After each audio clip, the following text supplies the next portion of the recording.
tous au rendez-vous, celui de ce 20 août 2020. Le programme de ce midi s'articule autour de 5 belles rubriques. Le 15 août se poursuit ici. Nous allons à la découverte d'une charmante dame qui valorise l'iam au Bénin. Et après, nous allons déguster un dessert fait à base de fruits. Et oui, comment prendre des fruits? Quand faut-il les prendre? Cette question sera au cœur des préoccupations de bien-être. Bonjour à tous et bienvenue.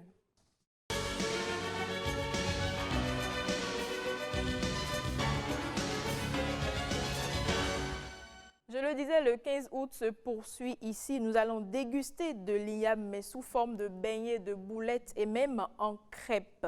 Et bien sûr, c'est l'idée de... Harmonie Avodagbe Togbe. Oui, c'est une jeune dame béninoise qui se présente à nous à travers cet élément. Je m'appelle Harmonie Avodagbe Togbe. J'ai une formation de base en comptabilité et gestion d'entreprise et je suis la promotrice de Box de Merveille.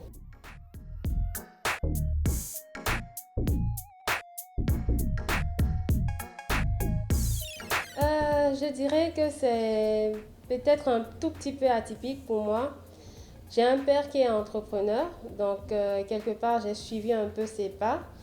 Et je pense aussi que de toute façon, d'une manière ou d'une autre, je serais venue à l'entrepreneuriat parce que j'ai plein d'idées qui fourmillent dans ma tête et de toute évidence, c'est l'entrepreneuriat pour moi qui est le meilleur moyen pour réaliser toutes ces idées que je voudrais pouvoir mettre en œuvre.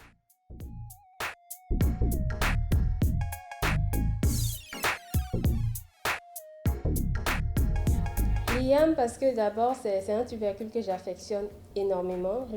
J'adore l'iam, je peux manger de l'iam du matin au soir, 7 jours sur 7, ça ne me fatiguerait pas. Et j'en suis arrivée à vouloir le valoriser parce que j'étais un peu déçue parce que chaque fois que je sors, que je vais dans un restaurant de la place ou dans un maquis, il y a pas à la carte ne serait-ce que des amuse-bouches ou quelque chose en entrée qui soit fait à base d'iam. Et c'est de là qu'est partie mon envie de revaloriser ce tubercule, de faire voir aux gens que on peut faire beaucoup de choses avec l'iam.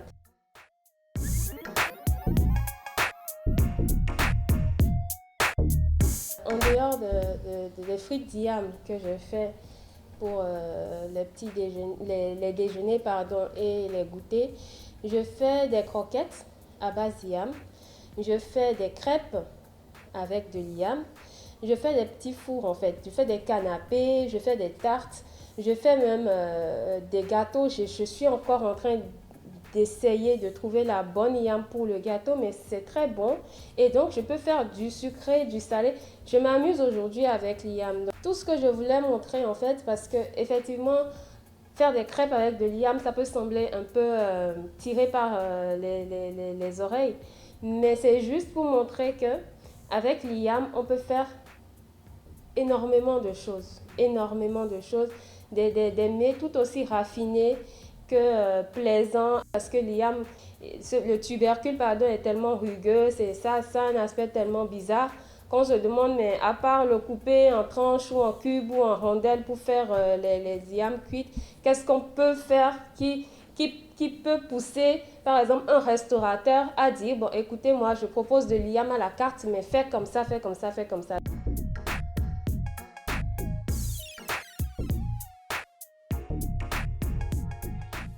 Aujourd'hui, la difficulté majeure que moi j'ai, elle est liée à la ressource matérielle.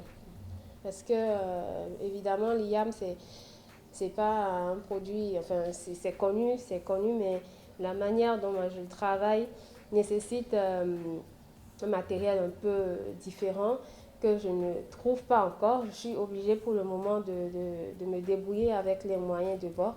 Et donc, oui, aujourd'hui, pour moi, c'est l'un des problèmes majeurs. Et le deuxième problème, même si je suis une passionnée du tubercule, de ce tubercule-là, je ne le maîtrise pas vraiment. Et je Je ne peux pas dire que voilà, je connais tous les différents types d'IAM qu'il y a. C'est vrai, je fais des tests, je continue de faire des tests pour savoir tel IAM est mieux pour tel produit, mais ça me prend du temps. Et bien évidemment aussi, il y a le problème, l'aspect financier, mais je ne mets même pas cet aspect-là en avant parce que je me dis, pour le moment, je suis encore à l'étape des essais et il faut plus aller vers ce côté-là que le côté financier. Mais bien entendu, si je trouve quelqu'un qui dit je finance votre projet parce que je le trouve intéressant, je suis partante.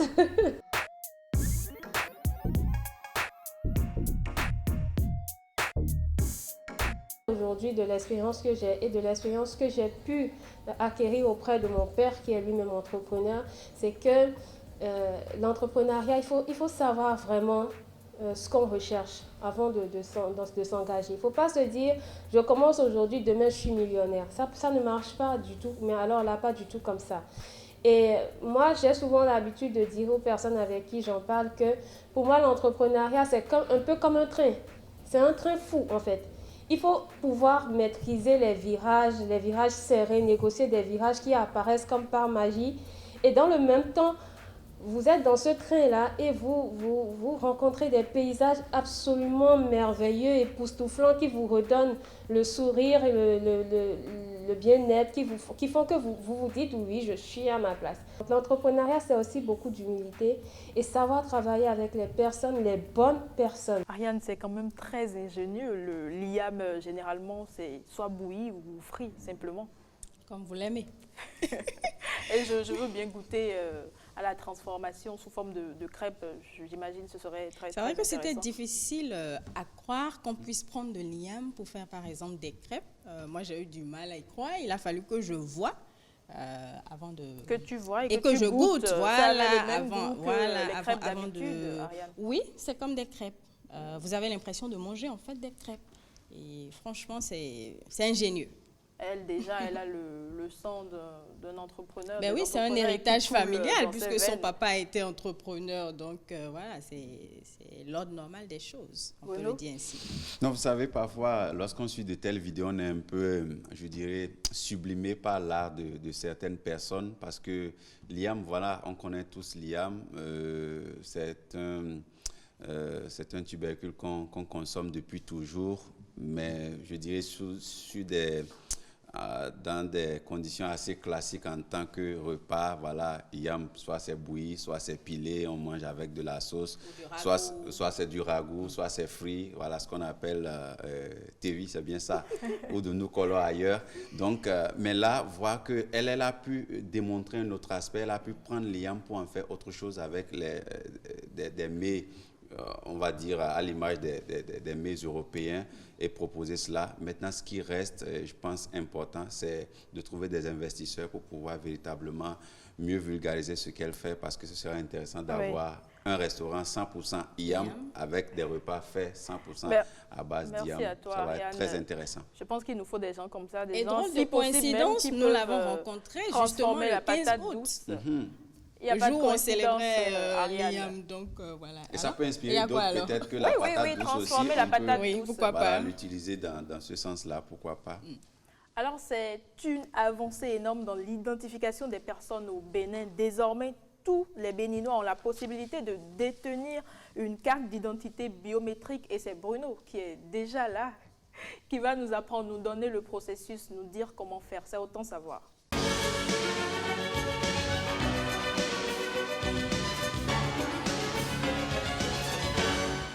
Aujourd'hui, on va parler de la carte nationale d'identité biométrique. Cette fois-ci, on connaissait la carte d'identité ordinaire, mais le Bénin a entamé une révolution numérique dans le cadre de la délivrance de la carte nationale d'identité. Donc, le gouvernement a adopté ce 29 juillet le décret numéro 2020-0396 portant mise en vigueur de la carte nationale d'identité biométrique, une avancée, bien entendu, qui s'inscrit dans le cadre du projet de développement des services numériques. Alors, Mylène, il faut dire que le processus a déjà été lancé par l'Agence nationale d'identification des personnes qui a déjà commencé par recevoir ceux-là qui sont demandeurs de cette carte d'identité. On va partir comprendre tout sur cette carte d'identité, ou pas mal de choses plutôt. On va revenir pour le complément d'information avec, je dirais, ce responsable de l'Agence nationale de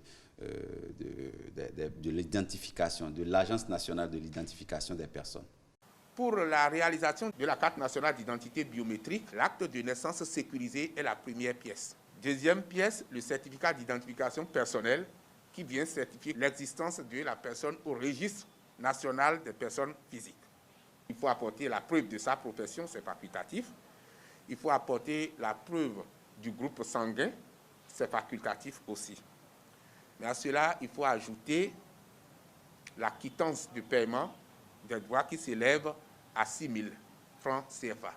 Les gens tentent de comparer le coût des pièces requises pour la carte biométrique, c'est-à-dire l'acte sécurisé, le certificat d'identification et les 6 000. Ils tentent de comparer la somme de ce coût au montant de 2 400 que coûtait la délivrance de la carte nationale d'identité non biométrique. Erreur. Erreur d'appréciation, parce qu'il faut aussi, si on veut faire une bonne comparaison, évaluer le coût des pièces que l'on fournissait pour l'obtention de la carte nationale d'identité non biométrique. Vous devez produire la souche de votre acte de naissance. Ça a un coût, 1 500. Vous devez produire une possession d'État. Ça a un coût, tantôt 1 000 francs, tantôt 500. Vous devez produire une attestation de résidence, tantôt 1 000 francs, tantôt 500. Et vous devez payer également le photographe pour 4 tirages de votre photo. Et vous ajoutez à ça la somme de 2 400 francs. Quand vous mettez tout ça ensemble, vous avez un montant. C'est cet exercice qu'il fallu faire pour le comparer maintenant aux 6 000 francs, plus le coût de l'acte sécurisé et du certificat d'identification, et on comprendra que la décision prise par le gouvernement en fixant le prix de la carte nationale d'identité biométrique à 6 000 francs est une décision salutaire.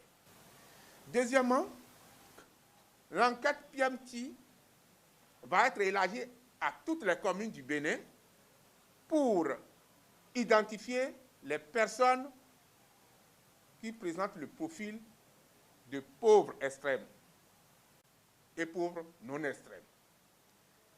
L'évaluation sommaire montre que environ 2 millions de personnes seront concernées et le gouvernement fait le pari de leur délivrer gratuitement la carte nationale d'identité biométrique. La question qui consiste à nous dire, oui, mais combien sont ces Béninois-là qui peuvent mobiliser les 6 000?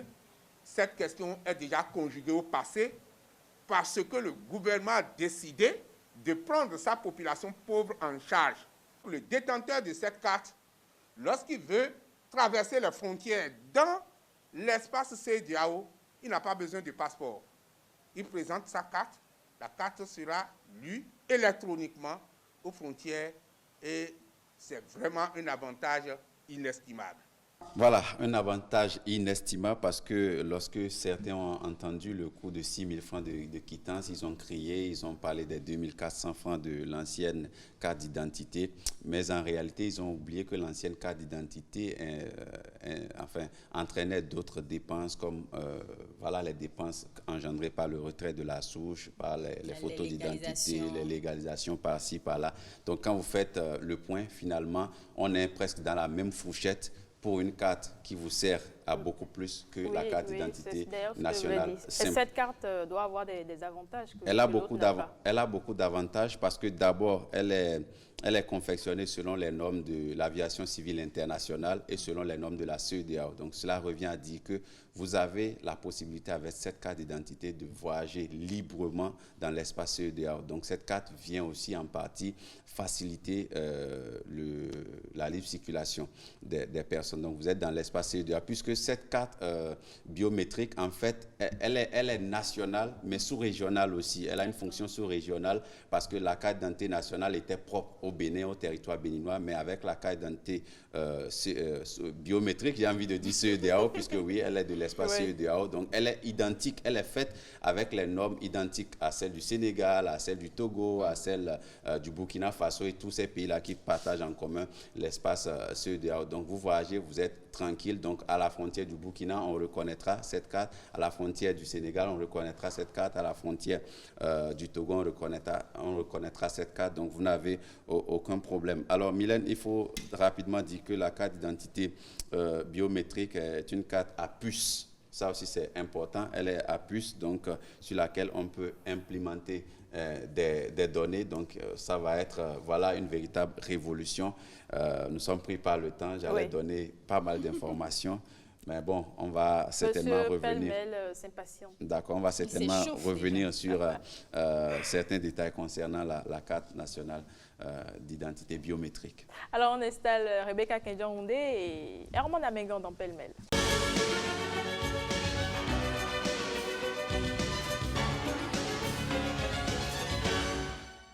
Herman Amengan, bonjour.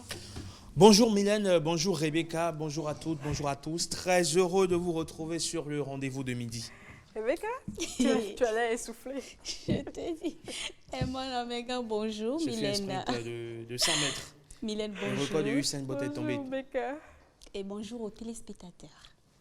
Alors Raymond, on reste au Bénin, alors qu'à travers le monde, on déboulonne les statues d'anciens colonialistes, esclavagistes. Le Bénin a décidé de restaurer ces monuments pour conter sa douloureuse histoire. Conter sa douloureuse histoire et surtout la réhabiliter, c'est important pour le gouvernement, c'est important pour la mémoire collective. Et justement, il y a beaucoup de travaux qui entrent en ligne de mire donc, dans la restauration de cette histoire. On parle de la construction du MIM, le Musée international pour la mémoire et de l'esclavage qui sera implanté à Ouidah. Je vous invite plutôt à suivre cet élément qui nous renseigne davantage.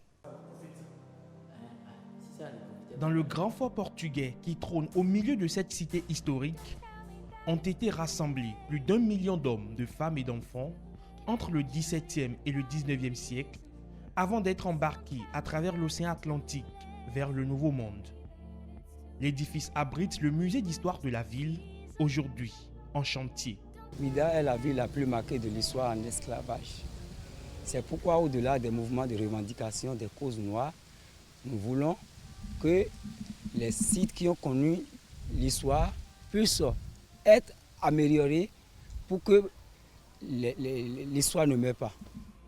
Avec son architecture afro-brésilienne et ses plages bordées de cocotiers à perte de vue, la cité de Ouidah se trouve désormais au cœur d'un projet de développement. L'histoire singulière de ce haut lieu touristique intéresse de plus en plus locaux et expatriés. Cette émotion que j'ai chaque fois que je découvre ces chaînes qui ont servi à enchaîner les esclaves, nos grands-parents, nos aïeux qui ont été déportés par les colons. Et ça m'a fait revivre des choses que je n'aime pas chaque fois revivre. Ça fait un peu mal, mais c'est notre histoire. C'est notre histoire, nous devons l'accepter et nous devons la compter. Je suis venu ici ce matin parce qu'il me manquait des informations sur ma culture, chose que je suis venu visiter. Et après la visite, j'ai apprécié carrément l'idée de l'État à nous exposer, à nous faire découvrir ce qu'on devait savoir sur l'histoire du pays. Ce n'est pas des trucs qu'on nous apprend en général, que ce soit à l'école, que ce soit dans la vie de tous les jours. Je trouve que si ça continue comme ça, on aura de très beaux trucs, on pourra bien représenter notre pays parce qu'il le faut. En plus de l'offre balnéaire, le ministère du Tourisme a décidé de mettre l'accent sur les questions de la mémoire en réhabilitant le fort portugais, mais aussi en valorisant la route des esclaves qui mène à la porte du non-retour où étaient amarrés les vaisseaux, prêts à traverser l'Atlantique.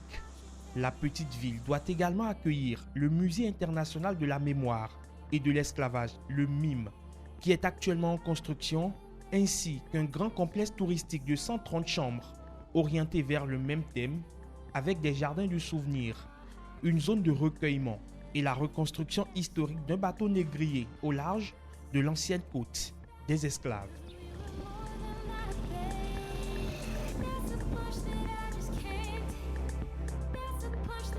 Vous savez désormais donc tout sur ce projet de reconstruction, sinon de réhabilitation de l'histoire. C'est très important de réhabiliter l'histoire parce que même si elle est douloureuse, même si c'est un passé qui est cynique, c'est quand même notre histoire. C'est quand même notre histoire et il faut pouvoir s'appuyer sur ce passé pour pouvoir dire quelque peu plus jamais ça.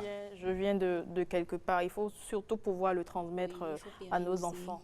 Il faut pérenniser les acquis. Herman, tu nous proposes un retour sur l'an 1 du décès de Didier Arafat. Oui, vous le savez certainement sans nul doute, 12 août 2019, 12 août 2020, un an que Didier Arafat a quitté donc a quitté ce monde, a quitté cette terre justement, et à l'occasion des festivités qui marquent l'an 1 de son décès, eh bien, les Chinois, comme on les appelle, les fans de Didier Arafat l'ont commémoré comme cela se doit regarder.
On est là aussi, ça peut décider la projet avant de partir. On n'est pas mort pour rien. Toute sa mission là, ça continue. Et puis on est là, on continue. En 3 ans, Arafat DJ, c'est pas un artiste comme tout autre artiste. Nous pensons qu'Arafat DJ, c'est un artiste qui part au-delà des frontières de la Côte d'Ivoire, au-delà de l'Afrique, au-delà du monde entier. Nous sommes là aujourd'hui en tant que fans d'Arafat DJ. Nous l'aimons, nous sommes chinois. La Chine donc, qui rend hommage, oui, la Chine, pas la Chine de l'océan asiatique, enfin la Chine de l'Asie. La Chine de Arafat. Mais la Chine de Didier Arafat, parce que lui-même il se faisait appeler le président de la Chine. Donc il rend hommage à son maître. Voilà, ils l'ont comparé à Bob Marley. Ils se disent, voilà, si Bob Marley a pu impacter tant de personnes et puis plusieurs années après sa mort, continue de le célébrer, eh bien, à partir du 12 août 2020, ils vont à chaque fois célébrer l'anniversaire de décès de Didier Arafat, qui, selon eux, est devenu une icône immortelle du coupé-décalé. Mais dans une certaine mesure, Arafat a impacté beaucoup, même au Bénin. On a Rebecca, par exemple. Oui, je suis une Chinoise, donc je fais partie de la Yoruba Gang. Ah, la Yorogang. Bon, en tout cas. On aime beaucoup l'artiste et même sa mort a été un coup dur. Ah oui. Mais oui, ça a été un coup dur, mais on le garde quand même en mémoire. En dépit de ses frasques, en dépit de ses écarts de conduite, il faut dire que Didier Arafat avait quand même la sympathie de beaucoup de personnes. Vous avez vu vous-même sur les images et vous pouvez vous pouvez faire une idée de ce qu'il représentait pour toutes ces personnes qui, quand même, on peut oser le dire, ont bravé les mesures barrières pour fêter l'an 1 de leur idole. Merci, Amand. Tout le plaisir était pour moi. Alors, Rebecca, tu nous présentes à nouveau une application. Feu vert, c'est bien ça? Tout à fait. Brièvement, qu'est-ce que c'est? Alors, Feu vert, c'est une application qui limite les incidents sur nos routes. Feu vert, c'est une application qui vous permet de savoir déjà à l'avance qu'est-ce qui se passe sur la route avant de démarrer dès que vous l'installez. En tout cas, son concepteur va nous donner plus de détails tout à l'heure. Amand, tu en avais déjà entendu parler? Tu l'as sur ton téléphone? Non. Pour être vrai, non, je ne l'ai pas. Tu nous suis attentivement. Absolument. Je prends mon calepin et je note. On y va dans Innovation.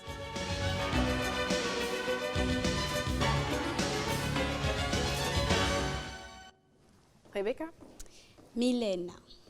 Feu vert. Oui, feu vert. vert. Pour signaler que c'est le moment. C'est le moment, oui, tout à fait. Alors, en 2017, les statistiques générales obtenues auprès du Centre national de sécurité routière CNRCR font état de 5715 cas d'accidents de la route avec à la clé plus de 600 décès. Et depuis, les chiffres ne font que grimper. Que faire pour sécuriser davantage nos routes? Un Béninois a pensé autrement. Il a lancé une application dénommée Feu vert. Alors, de quoi s'agit-il concrètement? Feu vert, est-ce une application de plus? Que propose réellement Feu vert au Béninois? On en parle avec son concepteur, Kamal Adebo. Bonjour. Bonjour, Rebecca. Bonjour. Merci d'être avec nous ce matin. Merci. Alors, avant même de commencer, vous allez ajuster légèrement votre masque. C'est bon? Vous êtes à l'aise? Ça peut aller, d'accord. Alors, l'application Feu vert sert à quoi concrètement? D'accord. Voilà, bonjour. Donc, à la base, je suis chargé de développement commercial. Et généralement, pour aller sur le terrain, on a des difficultés à tomber dans un embouteillage, dans un accident routier. Et pour limiter également les embouteillages qui peuvent créer des incidents, des accidents sur les routes, on a pensé à développer Feu vert. Feu vert, c'est quoi? C'est une application pour éviter les trafics routiers. L'utilisateur peut signaler et recevoir en temps réel ce qui se passe sur la route. Ça lui permet tout de suite aujourd'hui avec les infrastructures qui se développent aujourd'hui au Bénin de savoir ce qui se passe sur la route, de savoir quelle route est-ce qu'il faut qu'il emprunte pour aller d'un point A à un point B très rapidement. Est-ce que cela couvre l'ensemble du territoire national ou... Oui, cela couvre déjà l'entente du territoire national et quelques pays de la CEDEAO. D'accord. Voilà. Alors, comment ça fonctionne l'application? Voilà, Feu vert, c'est une application qu'il faut télécharger. Pour l'instant, c'est téléchargeable sur Play Store. L'utilisateur peut signaler, il y a différents modules pour signaler les incidents routiers. Par exemple, un embouteillage, par exemple, qui peut être signalé. Une police qui est peut-être à un endroit où... une déviation qui peut être signalée par l'utilisateur. Directement, il reçoit une notification, se signale sur l'application. Toutes les personnes qui ont l'application sur leur téléphone voient la notification. Ça leur permet tout de suite d'emprunter une autre route pour aller très rapidement d'un point à un point. Ça leur permet déjà de gagner de l'argent parce que généralement, il y a l'adage qu'on connaît tout ce qui dit. Gagner du temps, c'est gagner de l'argent. Donc, on nous permet de gagner du carburant également, parce qu'en sachant que cette telle route est bloquée, ça te permet tout de suite de penser à une route, de la prendre et de vite atteindre ton point. D'accord. Alors parlons justement de son fonctionnement. Je vous propose de suivre cette vidéo tuto.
Et voilà qui nous renseigne davantage sur comment utiliser cette application une fois téléchargée. Mylène, tu as peut-être une question? Ça a quand même l'air très pratique, mais est-ce que vous avez eu des retours, vous avez eu des témoignages? Oui, là, vous savez, on ne finit jamais de concevoir quelque chose. Donc aujourd'hui, FEVER, il est lancé et nous avons commencé à communiquer, à demander aux utilisateurs de commencer à le télécharger. À partir de là, nous saurons les défenses qui est liée à FEVER et les corriger, parce qu'on ne finit jamais de concevoir quelque chose sur une application. Alors, quel est le projet pour l'avenir? Quel est le projet pour FEVER? D'accord, merci. Comme je le disais tout à l'heure, FEVER vous permet de gagner de l'argent. Et FEVER vous permet d'être sécurisé sur la route. Donc, le but pour FEVER dans les années à venir, c'est de travailler à ce que, dès qu'il y a un incident sur la route, des sapeurs-pompiers ou des polices peuvent être informés en temps réel, avoir des informations fiables et descendre directement sur les lieux pour secourir. D'accord. Alors donc FEVER c'est pratique, FEVER c'est aussi bien pour les citoyens, aussi bien pour les forces de l'ordre aussi, ainsi je comprends bien. Alors merci Kamal Adebo, merci pour cette innovation qui vient renforcer encore une fois l'écosystème du numérique et surtout nous aider à mieux circuler. Mylène, ce sera tout. Merci à toi Rebecca. Alors, bien-être, Marcel Betoro aujourd'hui nous parle des fruits. Quand et comment et quels fruits surtout prendre?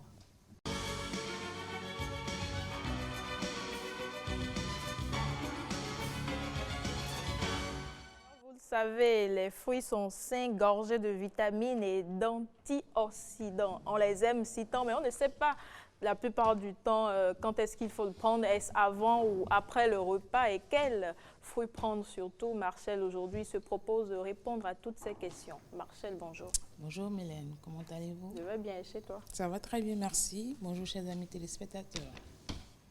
Tu nous parles des fruits. D'accord. C'est avant ou après le repas déjà? Par exemple, moi, c'est ma première question.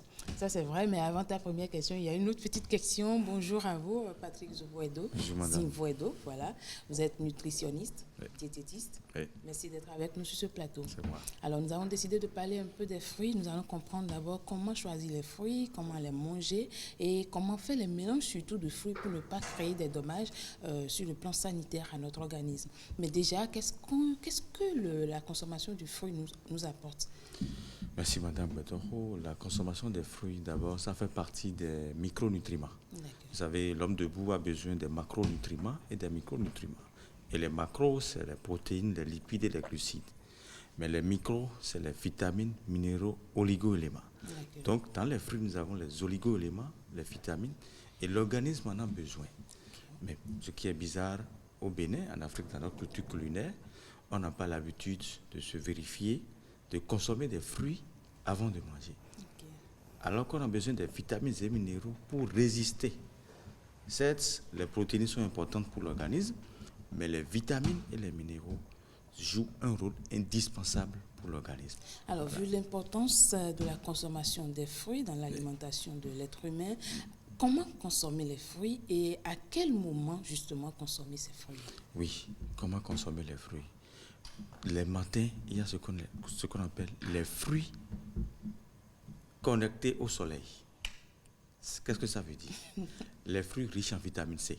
D'accord. Quand tu te lèves le matin, tu dois prendre les agrumes. Les agrumes, c'est quoi? Orange, citron. Très bien, voilà. Okay. Et le baobab. Le baobab. Oui, le baobab. D'accord. Donc, au lever, on doit... Le jus de baobab ou le baobab même? La poudre même. La poudre de baobab. La poudre de baobab même. D'accord. On met un peu d'eau chaude là-dessus, on mélange, on prend ça le matin. Maintenant, les agrumes sont très importants. Il y a le citron, tel que vous l'avez dit, mais les trois, on les rassemble en jus. On prend un verre bambou. Ça donne l'énergie pour démarrer la journée. Ça fixe la vitamine C, l'énergie, et en même temps, on travaille bien, on digère. Première notion, donc on doit consommer des agrumes le matin. Le matin. D'accord. Au déjeuner, il faut penser aux fruits rouges. Les fruits rouges, nous avons pastèque, papaye et aussi la tomate, les carottes. D'accord. Ça, c'est les fruits rouges. Il y a aussi la citrouille. La citrouille, vous connaissez la citrouille, c'est un fruit qui a l'aspect de tomate et ça a une couleur un peu jaune, rouge. Et quand vous coupez ça, vous obtenez les graines de couche dedans. D'accord. Alors, et les soirs, c'est les légumes. D'accord. Attendons d'abord, au niveau du déjeuner, il faut consommer des fruits rouges. Oui. Mais comment? Avant le repas, pendant le repas ou après le repas? Avant le repas. Les fruits rouges avant le repas, c'est très important. 15 minutes avant le repas. 15 minutes avant le repas. 15 minutes avant le repas. Donc, je prends ma pastèque 15 minutes avant le repas. Voilà. OK. 15 minutes avant le repas, vous allez digérer naturellement ce que vous avez mangé. Peu importe ce que vous allez manger. Mais ça ne veut pas dire nous n'avons pas la culture de la portion au Bénin. Il faut partir. Tu vas prendre la pastèque tout entière et puis et tout manger. Parce que c'est un fruit à eau rouge, 95% d'eau. Ça fait partie des fruits rouges riches en lycopène. Donc, si tu prends une quantité énorme de pastèque, tu risques de pisser 4 à 5 fois dans la journée et c'est ce qui n'est pas bon pour toi-même. Juste pisser ou bien il y a d'autres inconvénients liés? Non, juste pisser. Et là, ça nettoie le rein, mais de trop aussi, c'est pas bon. Voilà. Et au dîner? Au dîner, c'est des infusions et des légumes. Des infusions de quoi? Des infusions de menthe, des infusions de gingembre, des infusions de comment on appelle, de quinqueliba, des infusions de chayo, des choses comme ça. Pas de fruits, c'est ça? Non, pas de fruits. Parce que si tu prends les fruits le soir, à la rigueur, la pastèque, le soir au coucher. Mais quand jamais tu t'habitues à prendre des fruits le soir, tu auras une glycémie très montée. Oui, mais généralement, quand nous sommes en train de faire des régimes sur le plan alimentaire, on nous dit, vous pouvez manger dans la journée, mais le soir, vous pouvez prendre des fruits. Et mieux, des mélanges de fruits. Donc, la notion de mélange de fruits. Moi, je veux déjà savoir, si on ne peut pas prendre du fruit le soir, qu'est-ce qu'on peut mettre en lieu et place des fruits le soir? Vous avez parlé des infusions, d'accord. Mais est-ce que ça suffit pour le dîner ou bien il y a d'autres choses que vous pouvez recommander pour le soir? Le dîner, par exemple, on peut prendre du smoothie de concombre. D'accord. Quand je dis smoothie, c'est rendre le fruit lisse et boire ça avant de manger. Avant de manger. Concombre, on peut manger? Oui, on peut manger. Avec la peau et les pépins et autres. Absolument. D'accord. Nous avons parlé tout à l'heure des mélanges de fruits. On dit souvent qu'on peut faire des mélanges, on prend l'ananas, on mélange avec la banane, on mélange avec la mangue et autres. Est-ce que tous les fruits sont compatibles au mélange? Pas du tout. Il ne faut jamais mélanger les fruits. Les gens se passent dans les bureaux, ils déposent les fruits. Nous vendons de la salade de fruits. Salade de fruits. Salade d'abord, c'est un mélange. Et le mélange, c'est deux choses. Mais il faut savoir mélanger les fruits. La personne, peut-être, il est allergique à l'orange. Il est allergique à la banane, et toi tu mélanges banane et fruits et orange, mais c'est pas bon. Est-ce que c'est pas du tout bon ou bien il faut savoir quels fruits mélanger? Non, avant de mélanger les fruits, il faut toujours consulter l'individu. Il faut l'écouter. S'il vous plaît, qu'est-ce que vous prenez comme fruit? Est-ce que si vous prenez des oranges, vous êtes allergique? Oui, je suis allergique. Alors, je propose des fruits à eau. On ne se lève pas. On peut faire des mélanges. Mais avant de faire des mélanges, c'est pourquoi moi, je sais beaucoup, quand tu m'invites à un dîner, ou bien quand tu me confies un dîner de personnages, je téléphone à l'initiateur pour dire, s'il vous plaît, vous avez combien d'invités? Il peut dire 50. Alors, envoyez-moi les noms, leur groupe sanguin, tout ce qu'ils ont. Et ça me permet maintenant de proposer un menu. Alors, donc, je pense que le menu, on reviendra sur le plateau le mardi prochain pour parler de quel mélange peut-on faire, quelle composition de mélange de fruits peut-on faire, comment aussi les consommer, parce qu'il y a une manière de les consommer aussi, et voir aussi, pourquoi pas, les groupes sanguins qui sont adaptés pour cette consommation-là. Merci beaucoup d'être arrivé sur ce plateau. Le temps ne nous suffit pas. Je promets aux téléspectateurs que nous serons encore là mardi prochain pour continuer. Jeudi prochain, tu veux dire? Tu es impatiente? Jeudi prochain pour continuer avec la même thématique, d'accord, et voir au-delà de la consommation du fruit. Merci beaucoup à vous, Patrice Nivoedo. Merci, Madame Beton. À jeudi prochain. Jeudi prochain. Merci, Mylène. Alors, place à l'invité du jour.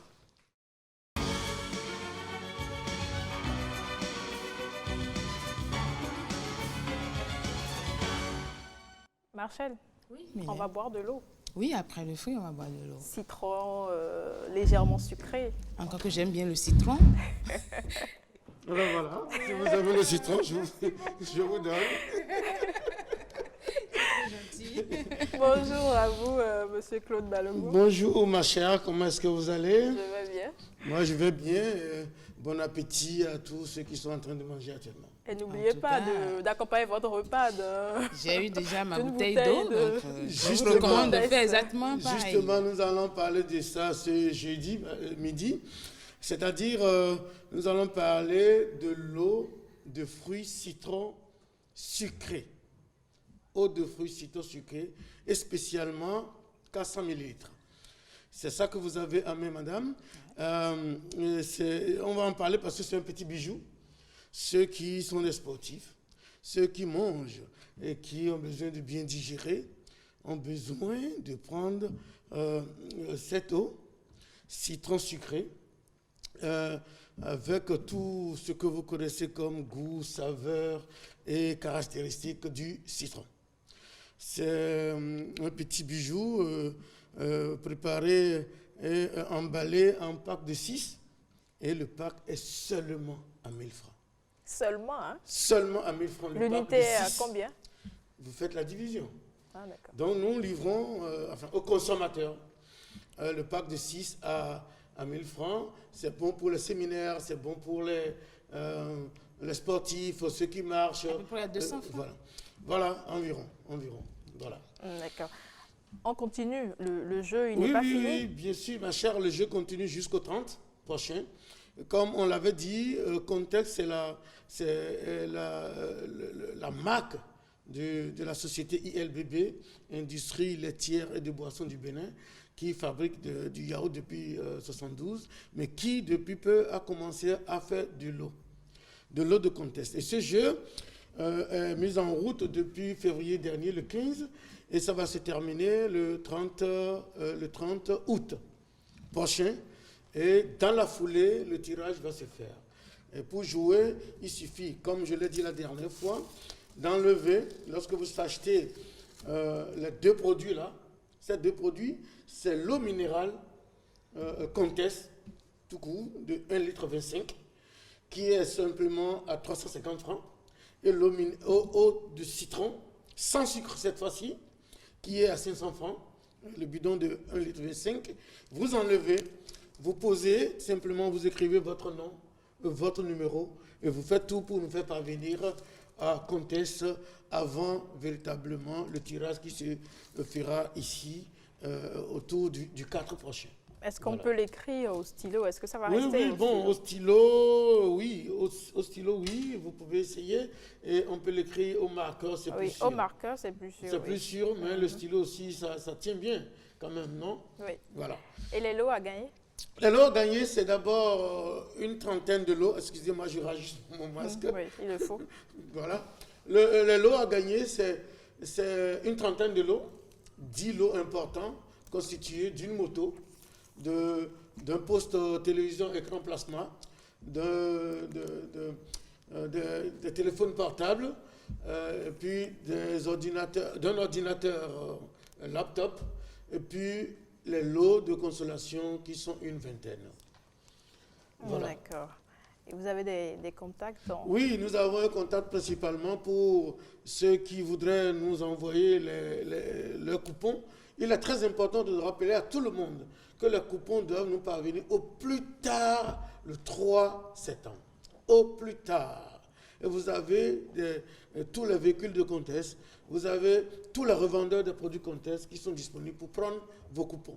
Et ces coupons vont nous parvenir, on va faire le tirage avec. Et s'il y a des réclamations, s'il y a des achats à faire, des commandes à faire, vous appelez simplement le 67 50 70. Je voudrais bien rappeler 67 50 70. Oui. Voilà. Marcel?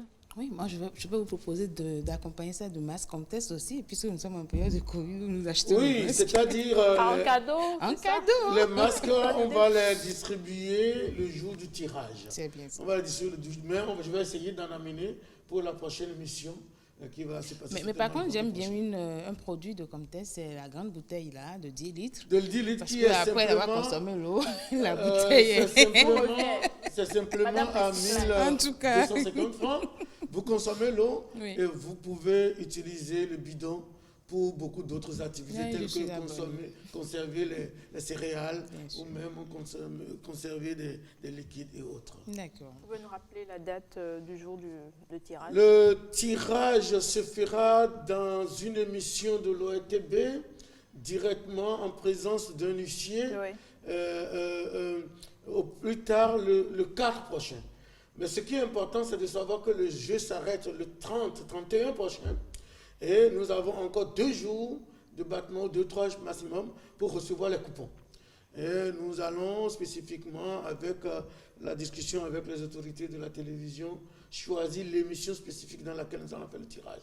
Mais aussitôt, nous allons essayer de faire la remise, tout simplement. Qu'est-ce que vous verrez, madame? Ah, mais non, je vous suis attentivement, c'est tout.